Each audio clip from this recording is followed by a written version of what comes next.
Logos FM. Brut de décoffrage sur Logos FM avec Mathieu.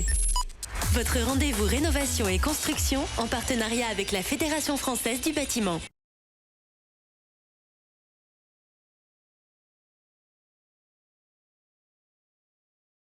Bonjour à tous, bienvenue sur Brut de décoffrage, votre chronique rénovation et construction sur Logos FM en partenariat avec la Fédération française du bâtiment du Puy-de-Dôme.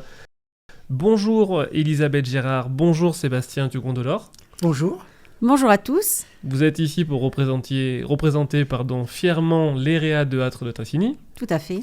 Oui, je confirme. Et vous confirmez. Donc pour commencer, dites-moi qui êtes-vous et l'EREA c'est quoi ? Alors donc Elisabeth Girard, je suis responsable de l'enseignement professionnel et du coup pour vous présenter l'EREA, qu'est-ce qu'un EREA ? C'est un établissement régional d'enseignement adapté. Nous sommes un établissement qui accueillons différents publics puisque notre spécificité c'est d'accueillir et des collégiens et des lycéens.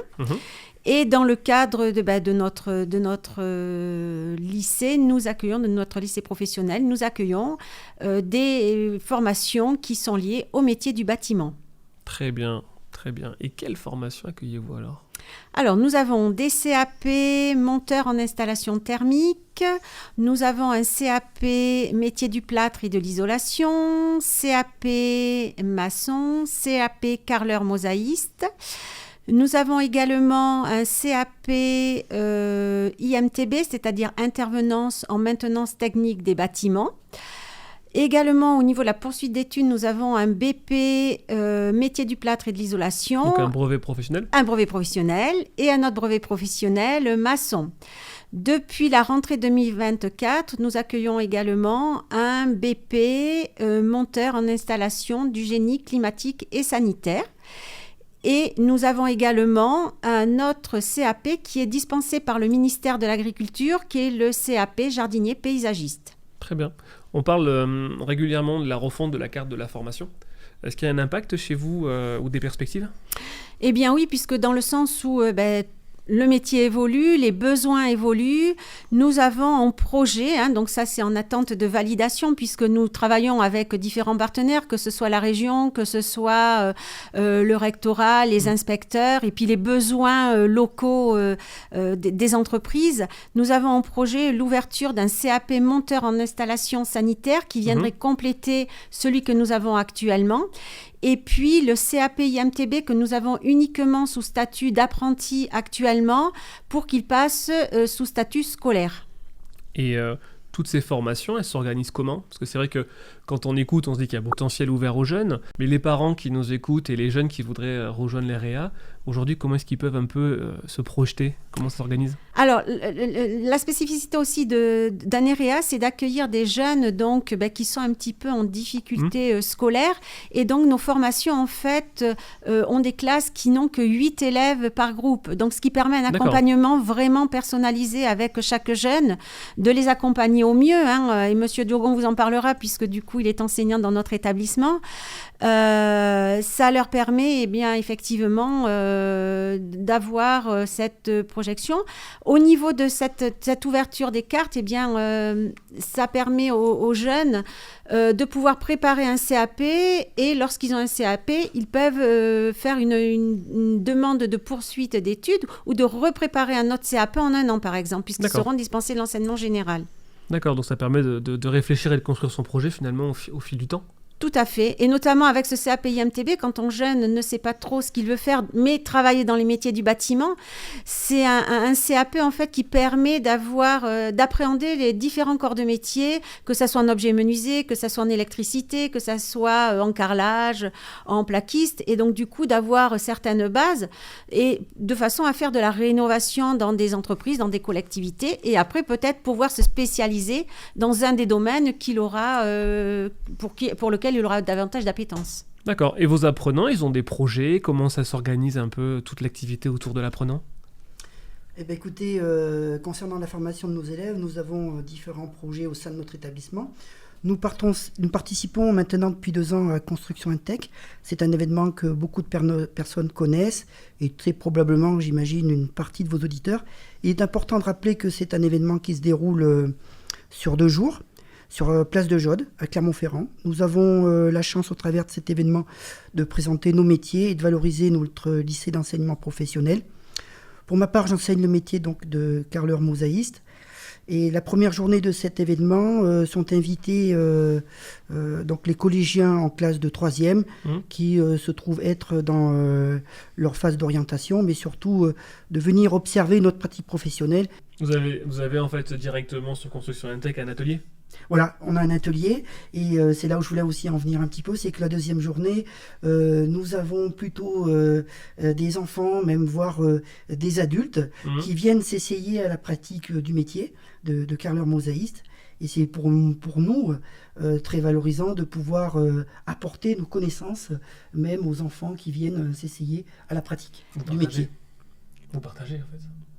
Vous partagez le savoir. Oui, bien sûr. Donc nous partageons le savoir. C'est plutôt très bien. D'accord. Et aussi, au travers de cette activité, on valorise notre lycée. D'accord. Voilà, ce qui est très important pour nous. Fondamental même. Fondamental, je dirais.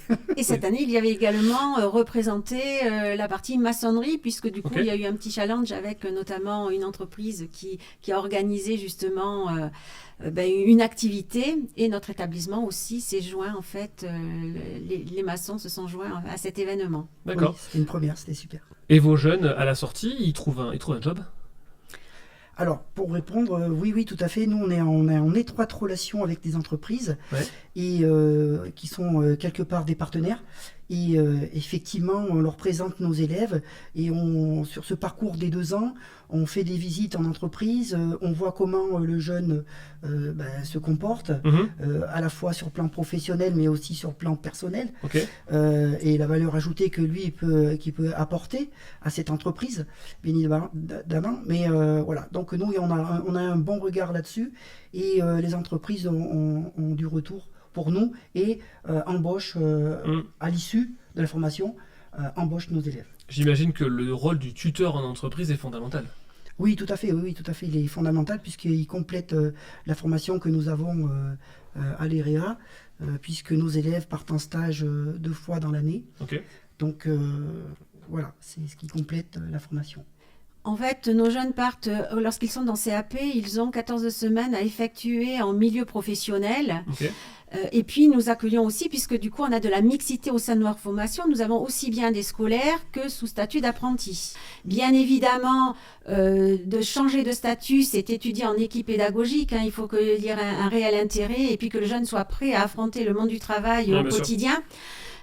Mais du coup, vraiment, les entreprises sont un réel acteur dans la formation des jeunes, puisque c'est aussi bien au niveau de la formation, mais qu'au niveau de l'évaluation, puisqu'il y a une partie aussi qui est évaluée en entreprise pour la certification. Donc ça, c'est important de le dire.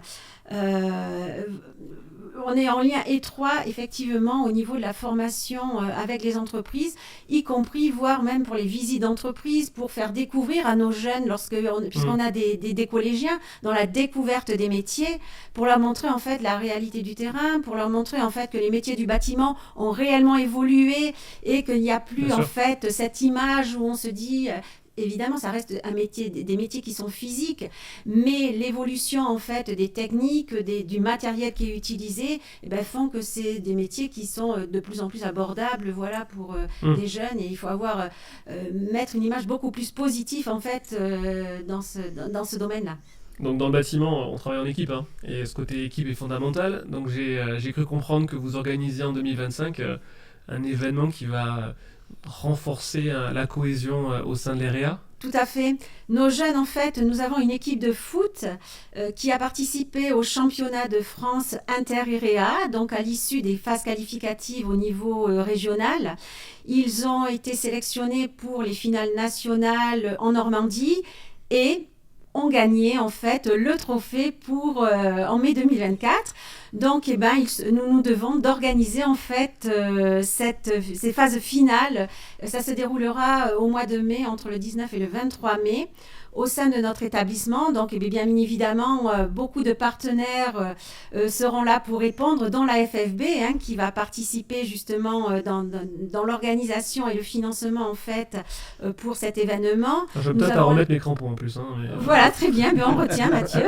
On vous attend. On attend. Voilà, donc du coup, on a sollicité de nombreux partenaires pour nous aider à organiser le mieux et puis financièrement, parce que c'est un événement qui coûte cher, de façon à réduire le coût pour l'aventure entrepreneuriale qui va arriver de toute la France. Donc, s'il y a des entreprises qui sont prêtes à nous sponsoriser, il suffit de nous contacter. Donc, à l'EREA de la de Tassigny, ça sera avec plaisir. Nous aurons en fait à chaque fin de match une conférence de presse où les sponsors seront mis en valeur justement pour les remercier et puis pour leur montrer qu'ils sont bien présents sur cet événement-là. Donc 2024, ça a été les Jeux Olympiques, les Jeux Paralympiques, les WorldSkills et de la de Tassigny, champion de France au foot. Exactement, pour les inter-EREA. Les inter-EREA, très bien. Donc nous sommes fiers d'eux parce que c'est vrai que pour ces jeunes, c'est vraiment une aventure. Et pour des jeunes qui n'ont pas forcément l'habitude de voyager ou de bouger, ça a été un événement extraordinaire. Très bien. Donc si je peux résumer un peu notre échange, passez les portes de l'EREA pour le découvrir et vous aurez l'opportunité de faire des formations dans le secteur du bâtiment dans une ambiance, j'ai l'impression, très structurée et en même temps pleine d'ambition. Oui, et on encadre énormément les jeunes. On a vraiment du personnel justement pour cela, parce que ce sont des jeunes en fait qui sont attachants et puis qui après, on sait, dans les entreprises, sont des jeunes qui en veulent. Très bien. Merci à vous deux. Merci à vous de nous avoir invités. C'était Brut de décoffrage sur Logos FM. Passez tous une belle journée. Au revoir. Merci beaucoup. Au revoir. C'était Brut de décoffrage sur Logos FM. Avec notre partenaire, la Fédération française du bâtiment. Logos FM.